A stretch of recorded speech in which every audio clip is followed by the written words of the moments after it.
Now here you will find two experiments. पहला experiment है deep and uncorked inverted empty bottle, जैसे कि इस डायग्राम में दिखा हुआ है। आपको ढक्कन बिना लगाए एक बॉटल को इन्वर्टेड डायरेक्शन में स्लैंटिंग पोजीशन में वाटर में डालना है, और इसका रिजल्ट क्या आता है, आउटकम क्या आता है, ये आपको ऑब्जर्व करना है।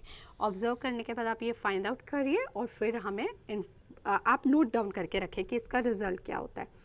The second is what changes takes place in a balloon on filling the air in it. मतलब जब आप एयर बलून में भरते हैं तो क्या चेंजेस बलून में आते हैं। This is the second observation जो आपको ऑब्जर्व करके नोट डाउन करके रखना है। देन कम्स कि अभी तक की जितनी भी एक्टिविटीज़ है उसमें हमने क्या स्टडी किया है कि air has the properties like occupying space, having a certain volume, having mass and weight। मतलब एयर में प्रॉपर्टी होती है स्पेस में ऑक्यूपाई करने की जगह, सर्टेन वॉल्यूम, और एयर में हमारा मास और वेट भी होता है। Now we will study what is scattering of light. तो जैसे आपको पता है कि air is a mixture of very fine particles of some gases, dust, smoke and moisture. Air में हमारे गैसेस के साथ साथ स्मोक, डस्ट और मॉइस्चर भी रहता है। When rays of light fall on this minute particles, मतलब कि जैसे ही रे ऑफ लाइट, अब वेदर इट इज़ सनलाइट और हमारी ट्यूब लाइट्स का रेज जब इस पार्टिकल्स, ये छोटे छोटे पार्टिकल्स, डस्ट पार्टिकल्स गैसेस पे पड़ता है, the particles spread the light in all direction. So ये जो पार्टिकल्स है ये सारे डायरेक्शंस में आपका लाइट को फैलाते हैं, ट्रैवल होती है लाइट डिफरेंट डायरेक्शन में इनके वजह से। This natural phenomena is called scattering of light. इसी नेचुरल फिनोमिना को हम कहते हैं scattering of light. Now, what would happen if all the air surrounding us is removed? अगर हमारे आसपास में की सराउंडिंग एयर को अगर हम रिमूव कर देते हैं, वैक्यूम क्रिएट कर देते हैं, तब क्या होता है। And the second point is will sound be heard in space. मतलब कि अगर स्पेस में, जैसे आपको पता है कि स्पेस इज कम्प्लीटली वैक्यूम, वहाँ पे एयर नहीं होती है, तो क्या वहाँ पे साउंड आपको सुनाई देगा। Let us find out. तो पहला पॉइंट है temperature regulation. The earth receives energy from the sun. This energy is reflected by the earth in the form of heat.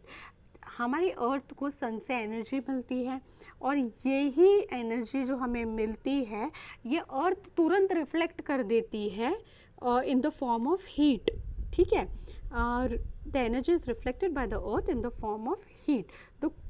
तो अगर ये तुरंत रिफ्लेक्ट कर देती है, स्टिल हम वार्म फील करते हैं, हमें गर्म लगता है, हमारे टेम्परेचर राइट होता है हमारे सर्वाइवल के लिए। तो ऐसा कैसे होता है, इसका रीज़न है the constituents of air surrounding the earth such as water vapour, carbon dioxide absorb a part of this heat and give it to the other constituents of air. This is because कि earth, सन तो हमें energy देता है और वो energy heat के form में अर्थ तुरंत रिफ्लेक्ट कर देती है। बट व्हाट मेक्स इट हमारे सर्वाइवल के लिए जो क्या चीज़ अच्छी बनाती हैं इज़ एयर। एयर के जो पार्टिकल्स होते हैं, कॉन्स्टिट्यूएंट्स होते हैं like water vapour, carbon dioxide, ये हीट को एब्जॉर्ब करते हैं, एंड दैट इज़ वाई ये हीट को एब्जॉर्व करके दूसरे कॉन्स्टिट्यूएंट्स को प्रोवाइड करते हैं, और as a result of this the earth surface remains warm and thereby becomes suitable for living world on the earth. That is why ये constituents जो एब्जॉर्ब करते हैं हीट को, इन्हीं के वजह से हमारा टेम्परेचर वार्म रहता है और हमारे लिए सुटेबल रहता है for our survival.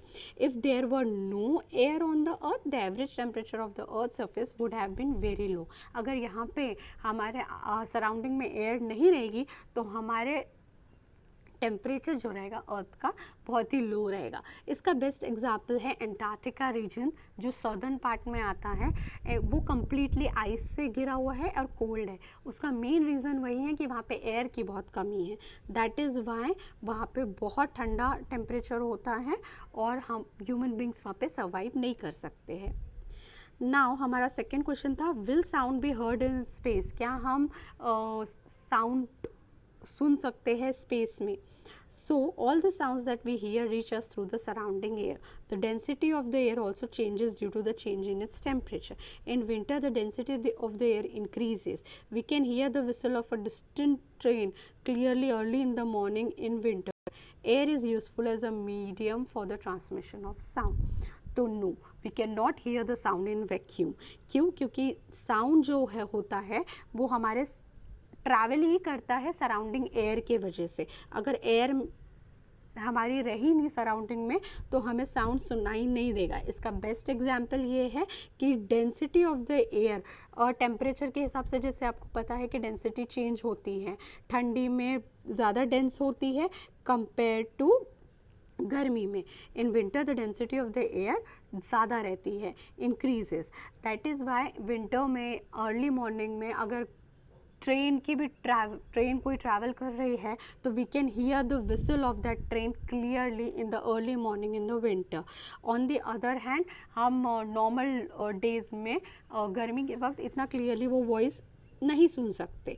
That is why air is useful as a medium for transmission of soil, इसलिए साउंड.